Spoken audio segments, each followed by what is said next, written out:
6/5/2022ची मुरली आहे. आजच्या मुरलीचे सार आहे, गोड मुलांनो, तुम्हा ब्राह्मणांना ईश्वराची गोद मिळाली आहे. तुम्हाला नशा राहायला पाहिजे. बाबांनी या ब्रह्मातनाद्वारे आपले बनविले आहे. आजचा प्रश्न आहे, बाबांनी कोणते दिव्य कर्तव्य केले आहे ज्यामुळे त्यांची एवढी महिमा आहे? उत्तर: पतितांना पावन बनवणे, सर्व मनुष्यांना माया रावणाच्या बेडीतून मुक्त करणे. हे दिव्य कर्तव्य एक बाबाच करतात. बेहदच्या बाबाकडून तुम्हाला बेहद सुखाचा वारसा मिळतो, जो नंतर अर्धाकल्प राहतो. सतयुगात सुवर्ण महोत्सव आणि त्रेतायुगात रौप्य महोत्सव आहे.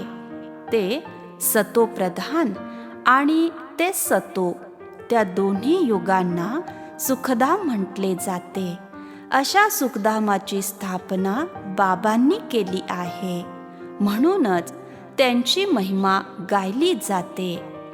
गीत आहे, इंसाफ का मंदिर है यह. ओम शांती. बाप आणि दादा म्हणजेच पिता आणि आजोबा मिळून तुम्हा मुलांना समजावतात. कधी पिता समजावतात, कधी दादाही समजावतात, कारण हे शरीर दादाचे पण घर आहे. परमपिता परमात्मा तर राहतात परमधाममध्ये. निश्चितच कधीतरी हे भारतच त्यांचे घर असते. म्हणूनच शिवरात्री साजरी केली जाते. शिवाची अनेक मंदिरेही आहेत. तर सिद्ध होते की भारत खंडामध्येच ते येतात, अपवित्रांना शुद्ध करण्यासाठी आणि माया रावणाच्या बेडीतून मुक्त करण्यासाठी. कारण आता रावण राज्य आहे. रावणाचे दहनही भारतातच करतात. शिवरात्री आणि कृष्ण जयंतीही भारतातच साजरी केली जाते. रावणाचे राज्यही अर्धाकल्प चालते. मग बाबा येतात पतितांना पावन बनविण्यासाठी. ते तुम्हाला एकदाच शुद्ध करतात आणि ते पुन्हा येत नाहीत. बाबांचे नाव भारतात प्रसिद्ध आहे. नक्कीच त्यांनी काही दिव्य कर्तव्य केले आहे, म्हणून तर त्यांचे नाव आहे. मनुष्य मनुष्याला पावन करू शकत नाही. पतित पावन एक बाबांनाच म्हटले जाते. स्वर्ग आणि नर्क हे नाव देखील भारतातच दिले गेले आहे. 5000 वर्षापूर्वी भारत हा स्वर्ग होता. त्याला परिस्तान देखील म्हटले जाते. तर त्यांना निश्चितपणे बाबांकडून वारसा मिळाला असेल. बाबा अक्षर खूप गोड वाटते. त्यांच्याकडूनच तुम्हाला बेहद सुखाचा वारसा मिळतो, जो अर्धा कल्प चालतो. ज्यांचा सुवर्ण महोत्सव आणि रौप्य महोत्सव साजरा केला जातो. सतयुगाला सुवर्ण महोत्सव आणि त्रेताला रौप्य महोत्सव म्हणतात. ते सतोप्रधान आणि ते सतो एकत्रितपणे सुखधाम म्हणतात. पहिल्या क्रमांकावर आहेत सूर्यवंशी आणि दुसऱ्या क्रमांकावर आहेत चंद्रवंशी. बाबा भारत खंडामध्ये येऊन पावन बनवतात. परत भक्ती सुरू झाली की कला कमी होत जातात. वृक्ष जडजडीभूत तमोप्रधान होत जातो. सर्वजण भक्त बनतात. साधू देखील शिवबाबांची प्राप्ती करण्यासाठी म्हणजेच मुक्ती जीवनमुक्ती धामला जाण्यासाठी साधना करतात. बाबांच्या प्राप्तीसाठी तुम्ही अर्धाकल्प भक्ती करता. जेव्हा ती वेळ पूर्ण होते तेव्हा भक्तांना सुखी करायला बाबा येतात. सतयुगात सुख, शांती आणि संपत्ती असते. अकाले मृत्यू कधीच नसतो. कधीही रडत नाहीत, कधी मारहाण करत नाहीत. हे कोण समजावत आहे? बेहदचे बाबा. त्यांचे नाव पण पाहिजे ना. कलियुगात अंधार आहे. भक्ती मार्गाचे धक्के खात राहतात. स्वर्गात दुःखाची गोष्टच नाही. सर्वजण सुखी राहतात. म्हणूनच ईश्वराला हाक मारत नाहीत. सतयुगाला सुखधाम, कलियुगाला दुःखधाम म्हणतात. वल्लभाचार्य वैष्णव लोक समजतात की सतयुगात लक्ष्मी आणि नारायण यांचे राज्य होते. यथा राजा राणी तथा प्रजा सुखी असल्याने त्याला सतयुग म्हणतात. सतयुगापासून चक्रात प्रवेश करणाऱ्यांचेच 84 जन्म होतील. तुम्हा मुलांना समजावून सांगितले आहे की हे झाड आहे. सर्व पाने एकत्र येणार नाहीत. सतयुगात एकच आदी सनातन देवी देवता धर्म होता. त्यांना हिंदू म्हणता येणार नाही. देवी देवता सर्व सद्गुणांनी परिपूर्ण आहेत. 16 कला संपूर्ण गायले जातात. जे त्यांचे पुजारी आहेत ते नक्कीच त्याच धर्माचे असावेत. ख्रिश्चन ख्रिस्तांची आठवण करतात तर त्याच धर्माचे आहेत ना. मग भारतवासियांनी आपल्या देवी देवता धर्माचे नाव का गमावले आहे? आम्ही देवता होतो हे तुम्हाला माहीत आहे. आपणच जन्ममरणात येतो म्हणून आपण देवता आणि क्षत्रिय बनतो. 84 जन्म घेत घेत अंतकाळात येऊन शूद्र बनतात. तुम्हाला शूद्रापासून पुन्हा ब्राह्मण बनावे लागेल. ब्राह्मणच ब्रह्माची मुले बनतात. सर्व आत्मे ही खरे तर शिवाची मुलेच आहेत. ते आहेत बेहदचे पिता. त्यांना परमपिता परमात्मा, ओ गॉडफादर किंवा हेविनली गॉडफादर म्हणतात. ते स्वर्गाचे निर्माते आहेत. तुम्हा मुलांनी आता बुद्धीने काम करायचे आहे.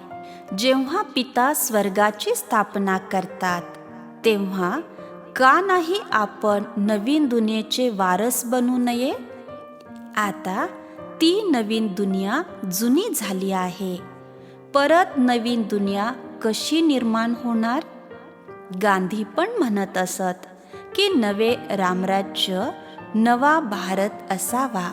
हे आपल्याला माहीत आहे की आता ती स्थापन होत आहे. तुम्हा ब्राह्मणांना आता ईश्वराची गोद मिळाली आहे आणि प्रत्यक्षात त्या बेहदच्या बाबाला आपले बनवले आहे. असे तर सगळेजण म्हणत राहतात की हे ईश्वरीय पिता दया करा. परंतु यावेळेस बाबांनी येऊन तुम्हाला या देहाच्या माध्यमातून आपले बनवले आहे. ते कलियुगी ब्राह्मण आहेत कुखवंशावली. आम्ही आहोत ब्रह्मा मुखवंशावली. प्रजापिता ब्रह्मा आहेत म्हणून इतकी मुले निर्माण झाली ना. तर ही मुखवंशावली आहे. परमपिता परमात्मा यांनी ब्रह्माद्वारे दत्तक घेतले आहे म्हणून ते माताही झाले. तुम माता पिता. हे बाबा तुम्ही आम्हाला ब्रह्माच्या मुखाद्वारे आपले बनवले आहे. याही समजून घेण्यासारख्या गोष्टी आहेत. ज्ञानाचे सागर एकच पिता आहेत. ज्ञानानेच सद्गती अर्थात दिवस होतो. अज्ञानामुळे रात्र होते. कलियुग तर रात्र आहे ना, त्याला भक्तिमार्ग म्हणतात. सर्व शास्त्र भक्ती मार्गाचे आहेत. त्याने बाबांपर्यंत पोहोचण्याचा कोणताही मार्ग मिळत नाही. बाबा कल्प कल्प येतात, शिवरात्री साजरी करतात, म्हणजे ते नक्कीच येतात. त्यांना स्वतःचे शरीर नाही. ब्रह्मा, विष्णू आणि शंकर यांनाही देवता म्हणतात. ब्रह्मा देवता नमः, विष्णू देवता नमः, नंतर शिव परमात्मा नमः असे म्हणतात. ब्रह्मा हे या साकार सिजऱ्यात मोठे आहेत, आता प्रत्यक्षात आहेत.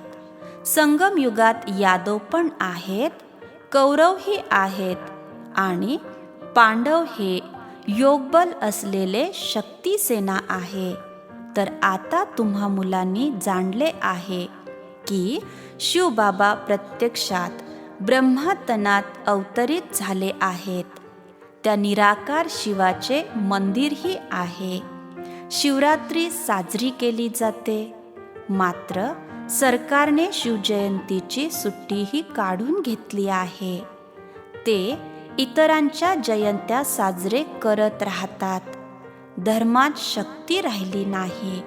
म्हणूनच तुम्ही अधर्मी, बेकायदेशीर, अपवित्र झाले आहात.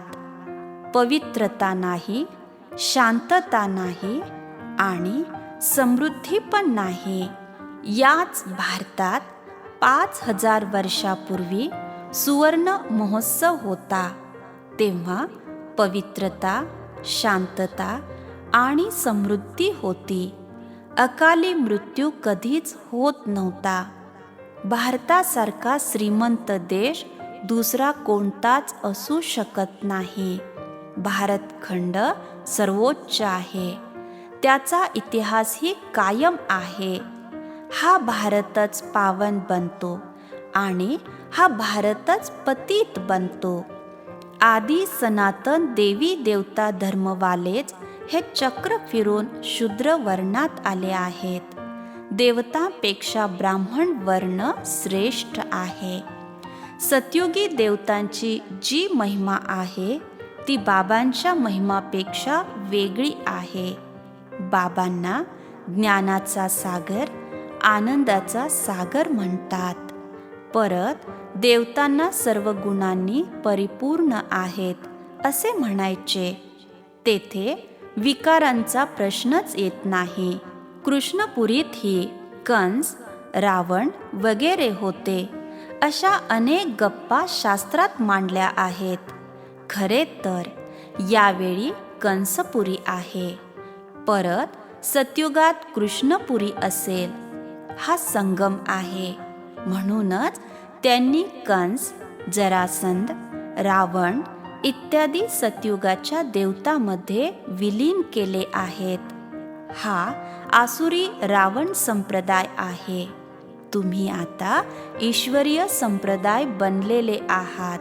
ईश्वराच्या गोदीमध्ये येऊन पवित्र बनून परत 21 जन्मासाठी दैवी गोदीमध्ये जाल. 8 जन्म दैवी गोद आणि नंतर 12 जन्म क्षत्रिय गोदीमध्ये जाता. मुलगी तीच आहे जी 21 कुळांचा उद्धार करेल असे भारतातच गायले जाते. तर तुम्हीच त्या कुमारिका आहात. तुम्ही आता ईश्वरीय कुळाचे आहात. आजोबा आहेत शिवबाबा आणि ब्रह्मा पिता आहेत. तुम्ही ब्रह्मा कुमार आणि कुमारी आहात. तुम्हाला वारसा त्या बाबांकडून मिळत आहे. तो देणारा आहे. तो निराकार आहे. तो राजयोग आता कसा शिकविणार?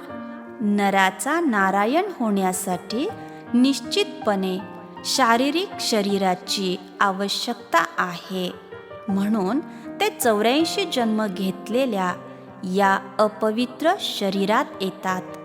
हे सर्वात मोठे विद्यापीठ आहे जिथे स्वतः ईश्वर बसून तुम्हाला राजयोग शिकवतात, राजांचा राजा बनवण्यासाठी. गीतेचा रचनाकार कृष्ण नाहीत. गीता मातेने कृष्णाला जन्म दिला आहे. जे देवता बनले त्यांचा जन्म शिवबाबांपासून झाला आहे. बायबलपासून ख्रिस्ताद्वारे ख्रिश्चन लोकांना जन्म मिळाला. तुम्ही पण ब्राह्मणापासून देवता कोणी बनवले? शिवबाबाने. ब्रह्माच्या मुखद्वारे. हा तुमचा बेहदचा संन्यास आहे. तो सीमित रजोगुणी संन्यास आहे. तो निवृत्ती मार्गाचा संन्यास आहे. तुम्हाला या जुन्या छीछी दुनियेपासून वैराग्य आले आहे. हे आता तुम्हाला माहीत आहे की ही दुनिया नष्ट होणार आहे. यापेक्षा आम्ही का नाही स्वर्गाचे रचता शिवबाबांची आठवण करायची? बाबा म्हणतात, लाडक्या मुलांनो, तुम्ही अनेक जन्मानंतर येऊन भेटलात. तुम्ही 84 जन्म पूर्ण केले आहेत. आता तुम्हाला पुन्हा देवता वर्णात जायचे आहे. यामध्ये खूप पथ्य आहेत. अशुद्ध वस्तू तुम्ही खाऊ शकत नाही. बाबा म्हणतात, मी नेहमी संगमयुगात खराब कपडे शुद्ध करायला येतो. आता मृत्यू समोर उभा आहे. जर यादव, कौरव आणि पांडव असतील तर नक्कीच पांडवपतीही असतील. पांडवपती पिता परमात्म्याला म्हणतात. तुम्ही परत पंडे आहात. तुम्ही सुखधाम शांतीधामचा मार्ग दाखवता. म्हणूनच तुम्हाला पांडव शिवशक्ती सेना म्हणतात. यादव युरोपवासी तर स्वतःच्या वंशाचा नाश करतात. भारतात पांडव आणि कौरव आहेत, ज्यांच्यासाठी म्हणतात की आसुर आणि देवतामध्ये युद्ध झाले.